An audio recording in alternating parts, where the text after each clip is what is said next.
Assalamualaikum warahmatullahi wabarakatuh. Selamat pagi anak-anak. Apa kabar kalian semuanya? Semoga kalian semua dalam keadaan baik-baik saja.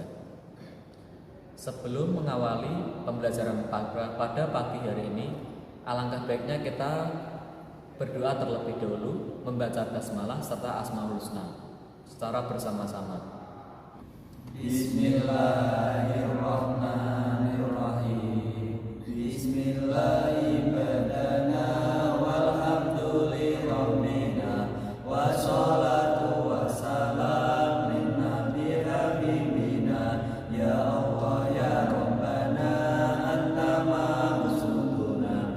Ridhoka matlubuna dunyana wa ukhrana. Ya Rahmanu ya Rahim ya Maliku ya Qudus ya Salamu ya Mu'min ya Muhaimin ya Aziz ya Jabbar Mutakabir ya Khaliqu ya Bari ya Musawwir ya Ghaffar ya Qahharu ya Wahhab ya Razzaqu ya Fatah ya Alimu ya Qabir ya Basiru ya Qafi ya Rafi'u ya Mu'iz ya Mudillu ya Sami ya Basiru ya Hakam ya Adlu ya Latif ya Khabiru ya Alim ya Alimu ya Ghafur ya Syakuru ya Ali ya Kabiru ya Hafid ya Muqitu ya Asif ya Jalilu ya Karim ya Raqibu ya Mujib ya Wasi'u ya Hakim ya Wadudu ya Majid ya Ba'isu ya Syahid ya Aku ya Wakil ya Qawiyu ya Matin ya Waliyu ya Amin ya Musi ya Mudi ya Mu'idu ya Muhid ya Mumitu ya Hayyu ya Qayyumu ya Wajid ya Majidu ya Wahid ya Ahadu ya Somad ya Qadir ya Muqtadir ya Muqaddim ya Muakhir ya Awalu ya Akhir ya Dhahiru ya Batin ya Wali Muta'ali ya Baru ya Tawwab ya Muntaqim ya Afu ya Raufu ya Malik Malikal Mulki Dzal Jalali wal Ikram ya Muqsitu ya Jami ya Ghaniyu ya Muni ya Mani'u ya Dhar ya Nafi'u ya Nur ya Hadi ya Badi ya Baqi ya Waris ya Rashidu ya Sabur azza jalla dzikruhu bi asma'ikal husna ighfir lana dzunubana wa li walidina wa dzurriyyatina kafir an sayyi'atina wastur ala uyubina wajbur ala nusalina warfa' darajatina wa zidna ilman nafi'a wa rizqan wasi'a halalan thayyiban wa amalan shalihan wa nawwir qulubana wa yassir umurana wa sahih sadana daiman hayatina ilal khairi qarribna anni syarri ba'idna wa qurba rajauna akhiran minna balli maqasidana wa hawaijana walhamdulillahina alladzi hadana salli wa sallim ala ta'a khalilur rahman wa alihi wa sahbihi ila akhir zaman. Langsung saja kita akan mempelajari pembelajaran pada pagi hari ini, yaitu tentang judulnya yaitu betapa giatnya aku bekerja.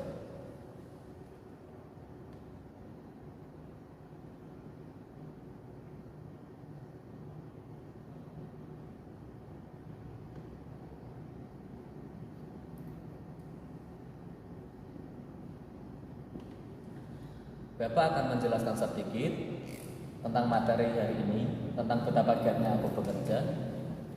Yang pertama yaitu tentang Quran surat Al-Jumu'ah ayat 9 sampai 11 yang berbunyi yaitu Bismillahirrahmanirrahim.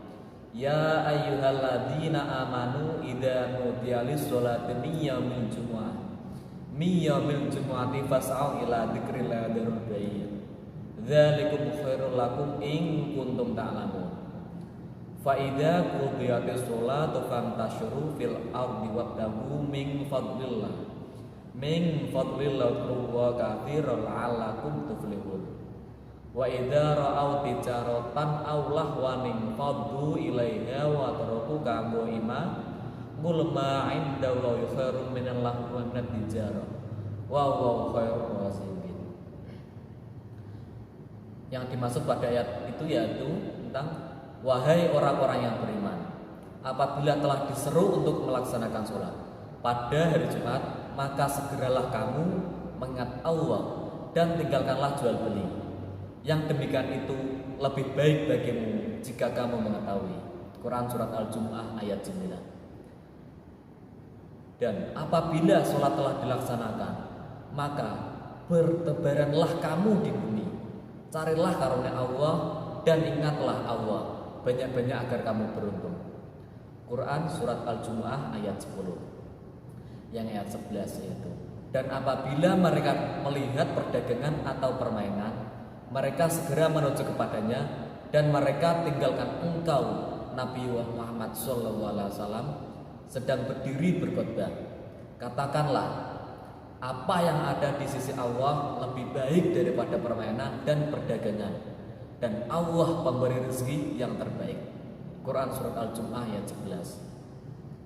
Dari penjelasan di atas, Al-Jumu'ah ayat 9 yang berkenaan dengan seruan Allah Subhanahu wa taala kepada orang-orang yang beriman agar kita tetap mendirikan sholat Jumat bagi yang mendengarkan seruan yaitu adzan. Abdullah bin Umar, Anas bin Malik dan Abu Hurairah radhiyallahu anhu berpendapat bahwa dalam suatu kota batas ngamil wajib pergi melaksanakan sholat Jumat.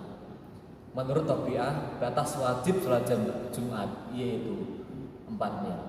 Menurut Imam Malik dan Lais adalah 3 mil. Menurut Imam Syafi'i, ukurannya adalah muazin yang amat lantang suaranya, keadaan angin yang tenang, dan muazin yang berdiri di atas dinding kota. Sedangkan menurut hadis sahih yang diriwayatkan Al-Bukhari yang berasal dari Aisyah bahwa penduduk kampung ketinggian awali di Madinah datang pergi sholat Jumat dari kampung mereka dari luar kota Madinah yang jauh sekitar 3 mil. Kata seruan sebagaimana ayat di atas sebenarnya dapat dipahami tidak sebatas azan muazin pada hari Jumat, tetapi seruan Allah Subhanahu wa taala diartikan secara sempit, maka banyak sekali umat Islam yang terlambat untuk melaksanakan sholat Jumat. Sahabat Nabi selalu datang ke masjid untuk melaksanakan sholat Jumat jauh sebelum datangnya waktu Jumat tiba. Bahkan ada yang datang pagi-pagi dan beda menu.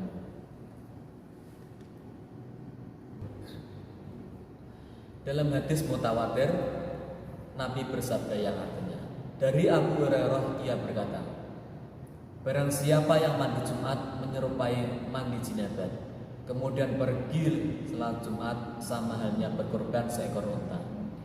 Barang siapa pergi pada saat kedua sama halnya dengan berkorban seekor sapi. Dan barang siapa yang pergi pada saat ketiga sama dengan berkorban seekor domba.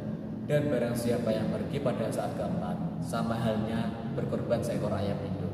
Barang siapa yang pergi pada saat kelima maka sama halnya berkorban sebelum sebutir telur.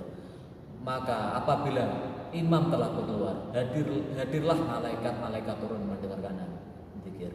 Hadis riwayat Al-Bukhari, Muslim, Imam Malik, Abu Dawud, At-Tirmidzi dan An-Nasa'i.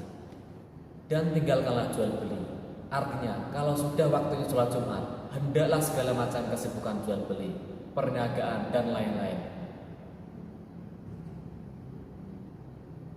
segera tinggalkan. Ini menunjukkan kerasnya perintah sholat Jumat bagi orang-orang yang beriman.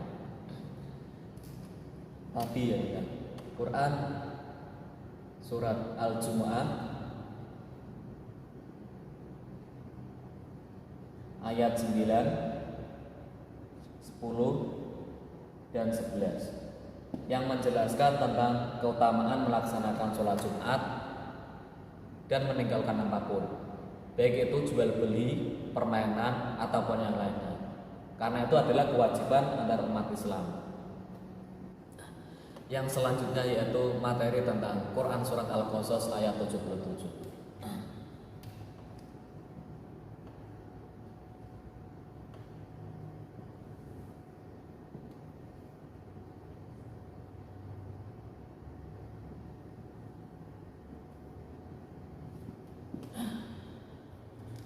Quran surat Al-Qasas yang berbunyi yaitu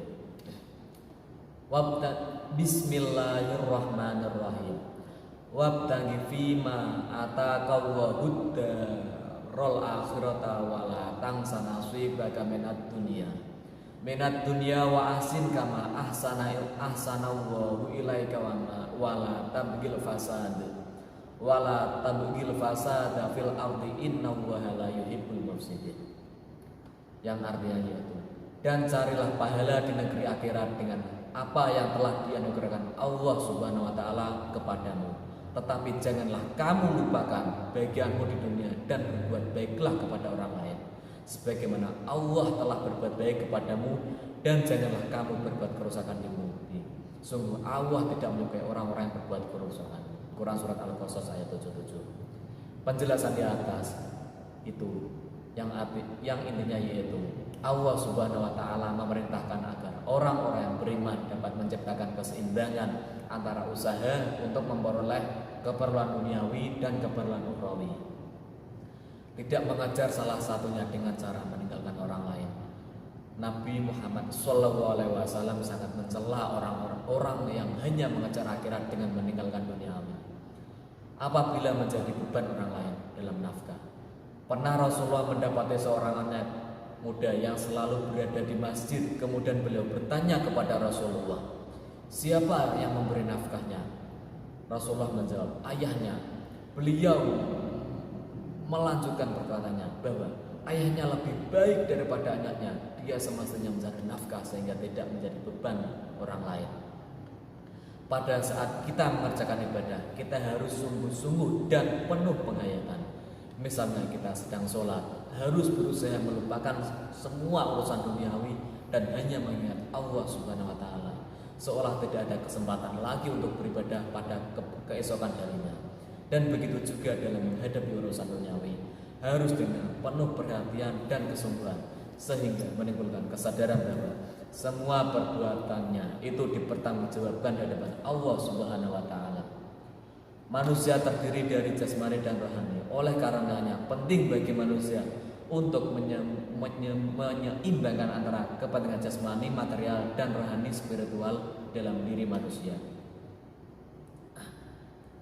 Selanjutnya, ayat ini juga memerintahkan kepada manusia untuk berbuat baik kepada Allah Subhanahu wa taala dan sesamanya. Kewajiban berbuat baik ini sebagai perwujudan sifat-sifat Allah yang Maha Rahman dan Rahim kepada seluruh makhluk bentuk perbuatan baik, dan dikatakan menjadi 4 hal, yaitu yang pertama berbuat baik pada Allah Subhanahu wa taala berupa harta, yang kedua berbuat baik pada diri dengan memelihara kehidupan dirinya di dunia, yang ketiga berbuat baik sebagaimana diajarkan Allah Subhanahu wa taala sebagai wujud pelaksanaan ibadah kewajiban muslim, yang keempat yaitu berbuat baik dengan tidak berbuat kerusakan di bumi,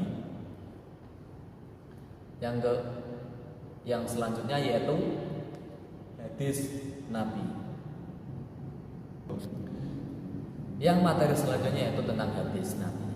Hadis Nabi yaitu An Miqdam bin Ma'di Karibaz Zubaydi ar-Rasulullah sallallahu alaihi wasallam ngolama kasabar rajul kasban adyaba min amaliyatihi wa ma anfaqur rajulu ala nafsihi wa ahlihi wa walidihi wa khatimihi fa huwa shadaqah. Terjemah hadis berikut yaitu dari Al-Miqdam bin Ma'di Karib Az-Zubaydi dari Rasulullah sallallahu alaihi wasallam. Beliau bersabda, tidak ada yang lebih baik dari usaha seorang laki-laki kecuali dari hasil tangannya sendiri, dan apa-apa yang diinfakkan oleh seorang laki-laki kepada diri, istri dan anak dan bantuannya adalah sedekah. Hadis riwayat Ibnu Majah. penjelasan hadis tersebut yaitu tentang motivasi dari Nabi kepada kaum muslimin untuk memiliki etos kerja yang tinggi. Kita dilarang oleh Nabi hanya bertepang dagu dan berpangku tangan menghadapi rezeki datang dari langit. Kita harus giat bekerja untuk memenuhi kebutuhan diri sendiri dan keluarga. Bahkan dikatakan oleh Nabi SAW bahwa tidak ada yang lebih baik dari usaha seorang laki-laki kecuali hasil kerjanya sendiri.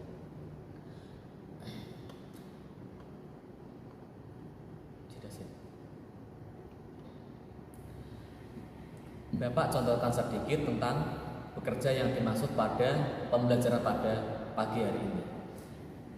Ini menurut pengalaman yang Bapak lakukan, yaitu bekerja dalam arti dulu Bapak pernah bekerja sebagai tukang ojek online atau driver Shopee Food. Kalau Bapak mulai bekerja itu pada pagi hari jam 8 atau jam 9. Bapak mengelilingi kota Semarang, tapi setelah berkumandang azan Jumat, Bapak segera meninggalkan pekerjaan Bapak tadi untuk ojek online. Terus Bapak pergi untuk ke masjid untuk melaksanakan sholat Jumat terlebih dahulu, dikarenakan itu adalah kewajiban seorang Islam untuk menunaikan ibadah sholat Jumat. Seumpama itu Bapak Ibu kalian ada yang di pasar, ada yang di sawah. Itu kalau di sawah mungkin sebelum zuhur atau sebelum waktu Jumat tiba, mungkin jam 10, jam 11 atau mungkin jam setengah 12 itu pasti sudah pulang untuk melaksanakan sholat Jumat. Ya itu karena sholat Jumat itu adalah penting bagi kewajiban umat Islam. Mungkin hanya itu yang bisa Bapak jelaskan menurut pengalaman dari Bapak dalam bekerja. Kurang lebihnya mohon maaf apabila ada tutur kata Bapak yang kurang sopan atau kurang jelas pada pagi hari ini.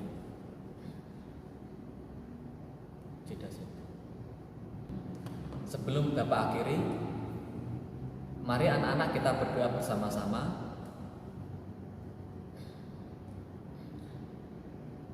Cukup sekian materi dari Bapak pada pagi hari ini. Kurang lebihnya mohon maaf. Wassalamualaikum warahmatullahi wabarakatuh.